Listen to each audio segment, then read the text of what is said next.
Hello guys, welcome back to my channel. कैसे हो आप सब लोग? सो गाइस, आज इस वीडियो में मैं आपके लिए कोई वैकेंसी नहीं लेकर आई हूँ। मैं आपको सिर्फ इन्फॉर्मेशन देने आई हूँ। पीओ प्रोग्राम, आईसीआईसीआई बैंक का जो पीओ प्रोग्राम होता है मणिपाल में, बैंगलोर में, मणिपाल अकेडमी बैंगलोर में, तो उसका जो रूटीन होता है वो मैं आपको बताने वाली हूँ। जैसे कि उनका मॉर्निंग से नाइट तक का रूटीन क्या होता है, देन उसके बाद में अंदर कितनी टेस्ट होती है, उसके मार्क्स कैसे होते हैं, आपको कुछ पासिंग मार्क्स होते हैं या नहीं होते हैं, वो टेस्ट आपको कैसे क्रैक करनी है। उसके बाद में अगर आपको छुट्टी चाहिए उन 4 महीनों में तो क्या प्रोसीजर रहेगी, छुट्टी मिलेगी या नहीं मिलेगी। ठीक है। देन अगर आपके पेरेंट्स को आपको मिलने आना है तो वो कैसे आ सकते हैं, कब आ सकते हैं। ठीक है, यही सारी चीजें हम लोग डिस्कस करने वाले। और भी बहुत सारी चीजें हैं। 11 क्वेश्चन मैं आपके साथ में लेने वाली हूँ, जो मेरे ही एक सब्सक्राइबर के साथ में मैंने डिस्कस किए हैं। ठीक है, मैंने उनको क्वेश्चंस भेजे थे 11, तो उसका आंसर उन्होंने मुझे कर दिया है।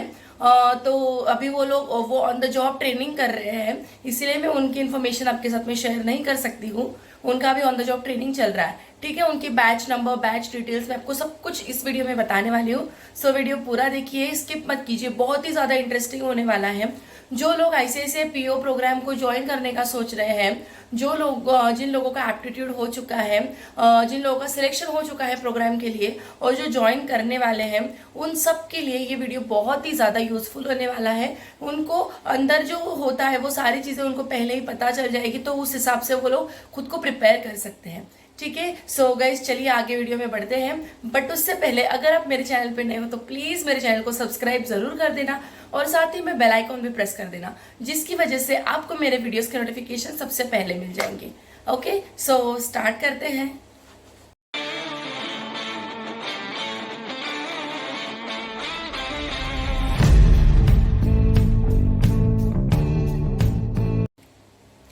सो गाइज, हम लोग ज्यादा टाइम वेस्ट ना करते हुए सीधा क्वेश्चंस पे आते हैं, क्योंकि 11 क्वेश्चंस है, उसके आंसर्स है, तो बहुत बड़ा वीडियो हो जाएगा। ठीक है, तो हम लोग स्टार्ट करते हैं। सबसे पहले मैं आपको ये बता दूं कि वो जो सब्सक्राइबर है मेरी, जो जो भी है या नहीं, मतलब वो मेरी सब्सक्राइबर है या मेरा सब्सक्राइबर है, ठीक है, जो भी है, मेल फीमेल, तो उनकी आइडेंटिटी मैं अभी आपके साथ में शेयर नहीं कर सकती हूँ, क्योंकि वो आईसीआईसीआई प्रोग्राम अभी उनका ऑन द जॉब ट्रेनिंग चल रहा है। उनका इंटर्नशिप हो चुका है 2 मंथ्स का, और अभी ऑन द जॉब ट्रेनिंग चल रहा है। ठीक है, तो बहुत सारी चीजें कॉन्फिडेंशियल रखनी पड़ती हैं, फालतू में उनको प्रॉब्लम ना हो, इसीलिए मैं वो चीजें आपके साथ में शेयर नहीं करूंगी। बट उनका जो पूरा उन्होंने मुझे डिटेल्स भेजे, बहुत अच्छे तरीके से उन्होंने मुझे सारी डिटेल्स शेयर की है। मैं उनके साथ में लास्ट 2-3 दिनों से उनके टच में थी, तो उन्होंने मुझे फिर सारी की सारी डिटेल्स उन्होंने मुझे भेज दी है, और वही चीजें मैं आपको सीधा आपको पढ़ के बताने वाली हूँ। ठीक है, मैं अपना कुछ भी एड ऑन नहीं करने वाली हूँ, जो भी है उनका सब कुछ मैं आपको पढ़ के बताने वाली हूँ। और इन्होंने मुझे इंस्टाग्राम पे डीएम करके सारी चीजें बताई है। ठीक है, तो आप लोग भी मुझे इंस्टाग्राम पे फॉलो कर सकते हो, आपकी भी सारी चीजें आप मेरे साथ में शेयर कर सकते हो, क्योंकि आपका जो एक्सपीरियंस होता है वो किसी न किसी के आगे काम आता है। ठीक है, तो गाइज, आप लोग अपनी जर्नी मेरे साथ में शेयर कर सकते हो, वो जरूर सबके लिए यूजफुल रहेगी, और आपके लिए भी यूजफुल होती है, आपके लिए मेमोरेबल बन जाती है। ठीक है, तो चलिए टाइम वेस्ट ना करते हुए स्टार्ट करते हैं। तो सबसे पहला क्वेश्चन मैंने उनको पूछा था कि आप कौन सी बैच में थे। एक्चुअली मैं उनका बैच भूल चुकी थी, अभी बहुत सारी बैचेस होती, बहुत सारे स्टूडेंट्स होते, तो मुझे बैच नंबर पता नहीं था, इसलिए मैंने एक इन्फॉर्मेशन के लिए पूछ लिया कि आपका बैच नंबर कौन सा था, आपने कब ज्वाइन किया था। तो वो बैच नंबर 72 में थी। ठीक है, और उन्होंने ज्वाइन किया था मई में, आई थिंक 1 मई को उनकी ज्वाइनिंग थी। ठीक है, तो उनकी बैच नंबर 72 एंड 1 मई को उनका ज्वाइनिंग था। अभी मैंने उनको पूछा था कि रूटीन कैसे होता है, तो एक वीडियो में मैंने ऑलरेडी डाला हुआ है कि उनका मॉर्निंग में 9 to 6 का रूटीन होता है, कि इतने पहला 4 सेशन होते हैं उनके, 4 नहीं 2 सेशन होते हैं, बराबर है। मैंने ऑलरेडी एक वीडियो में डाला हुआ है कि 9 से 1 बजे तक उनका एक सेशन होता है, जिसमें उनको पहले ही चाय पानी नाश्ता सब कुछ हो जाता है कैंपस में ही, और देन उनका सेशन स्टार्ट होता है 9 o'clock का, तो वो 1 बजे खत्म होता है। बीच में थोड़ा बहुत 10-15 मिनट का ब्रेक मिल जाता है। उसके बाद में उनका लंच ब्रेक होता है 1-1.5 घंटे के बाद में, फिर से उनका एक सेशन स्टार्ट हो जाता है, जो ऑलमोस्ट 5:30-6 बजे तक उनका चलता है, उसके बाद में खत्म। ऐसे 2 सेशंस उनके होते हैं डेली। बट अब लोग अभी मैं वही चीज़ें रिपीट नहीं करने वाली हूँ। तो उन्होंने मुझे बोला कि उनका जो रूटीन होता है मॉर्निंग का रूटीन, तो वो ऐसे होता है कि उनकी पीटी की क्लासेस होती है, वो 1 महीने के अंदर ही वो पीटी की क्लासेस स्टार्ट हो जाती है। ऐसे नहीं कि पहले दिन पे आपको पीटी की क्लासेस करनी पड़ेगी, बट विद इन 1 मंथ जैसे आप वहाँ पे जाते हो 1 महीने के अंदर अंदर ही आपकी जो पीटी की क्लासेस होती है वो स्टार्ट हो जाती है मॉर्निंग में। वो आई थिंक 5 o'clock आपकी होती है, ठीक है। मॉर्निंग 5 o'clock आपको उठ के पीटी करना पड़ता है, ठीक है। वहाँ पे टीचर्स वगैरह असाइन किए जाते हैं आपको डिसिप्लिन में रखने के लिए, ये क्लासेस होती है। तो 3 दिन गर्ल्स की होती है, 3 दिन बॉयज़ की होती है और 1 दिन छुट्टी होती है, ठीक है। ऐसा ये मॉर्निंग का रूटीन उनका होता है। अभी मैंने उनको पूछे थे कि सब्जेक्ट कितने होते हैं आपको पूरे सेमेस्टर में, मतलब 2 सेम होते हैं ना उनके 4 महीने में, तो सब्जेक्ट कितने होते हैं? 2 महीने का फर्स्ट सेम होता है, 2 महीने का सेकंड सेम होता है, ठीक है। तो पहले सेम में भी 6 सब्जेक्ट होते हैं और सेकंड सेम में भी 6 सब्जेक्ट होते हैं। सब्जेक्ट अलग अलग होते हैं, ठीक है। अगर आपको रिक्वायर्ड है कि कौन से सब्जेक्ट होते हैं तो मुझे प्लीज कमेंट में मेंशन कर देना, मैं वो भी उनको पूछ के आपको कमेंट में आंसर कर दूंगी, ठीक है। तो 6 सब्जेक्ट होते हैं उनके।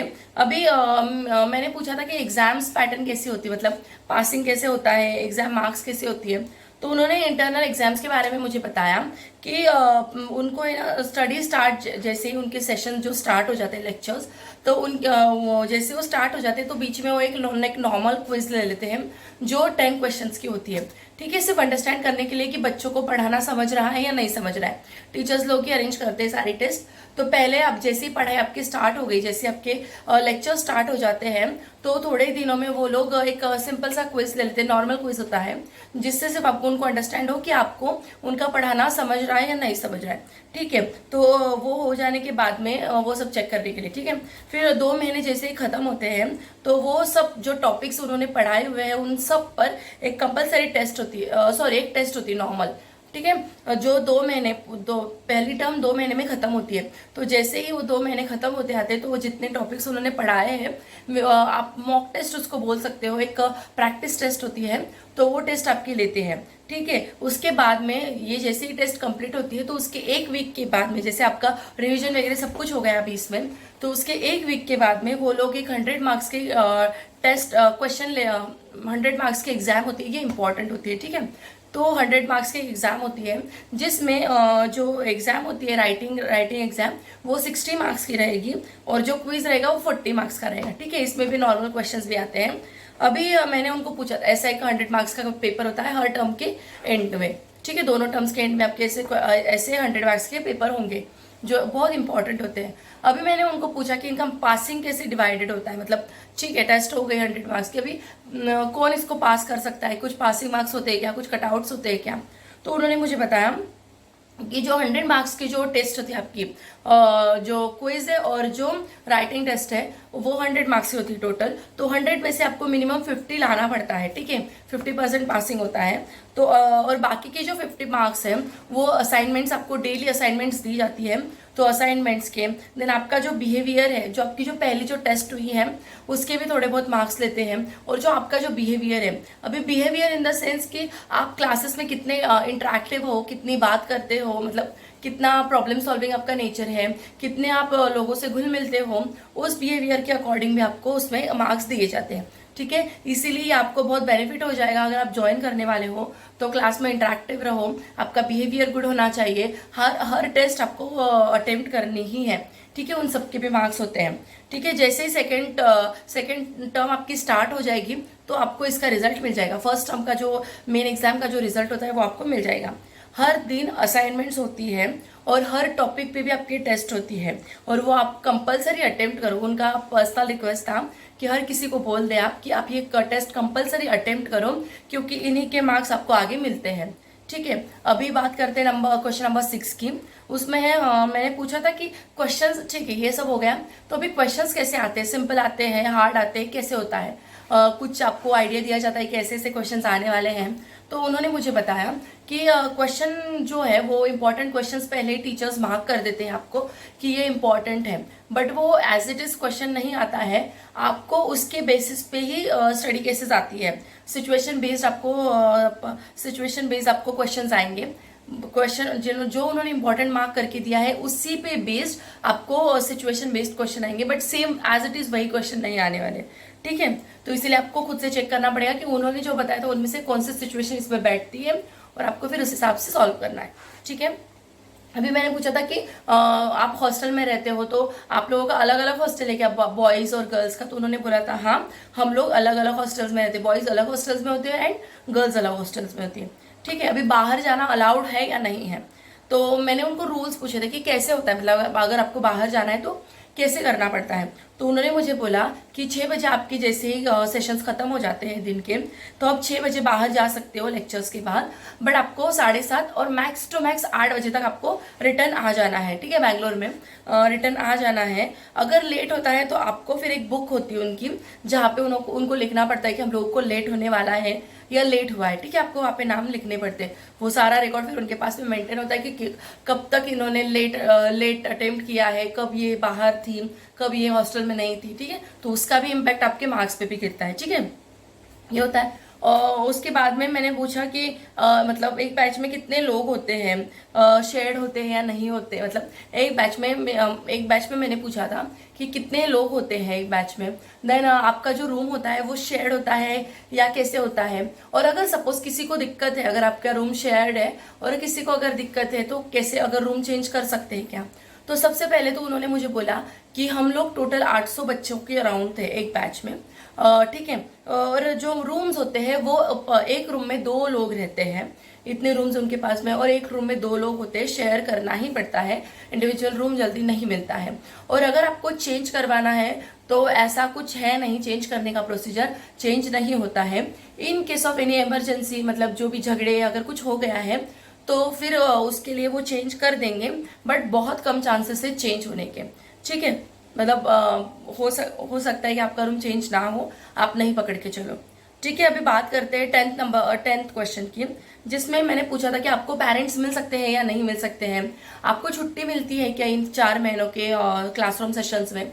तो उन्होंने बोला कि पेरेंट्स मिल सकते हैं, बट जिस दिन छुट्टी रहेगी, मतलब संडे हो गया या कोई पब्लिक हॉलीडे है, तो जिस दिन उन लोगों को छुट्टी रहती है उस दिन पेरेंट्स आके उनसे मिल सकते हैं, बट ये लोग कभी छुट्टी लेके नहीं जा सकते हैं उन 4 महीनों में घर पे, या कोई भी कहीं पे भी छुट्टी नहीं ले सकते हैं। अगर कुछ इमरजेंसी आई है घर पे तो फिर उनको क्या करना पड़ता है, वो जो डॉक्यूमेंट्स इमरजेंसी से रिलेटेड, जो भी हॉस्पिटल का कुछ केस है तो जो भी डॉक्यूमेंट्स उससे रिलेटेड होंगे वो एचओडी को सबमिट करने पड़ते हैं, और एचओडी फिर डिपेंड करता है एचओडी पे कि वो अलाउ करेगा या नहीं करेगा आपको, ठीक है।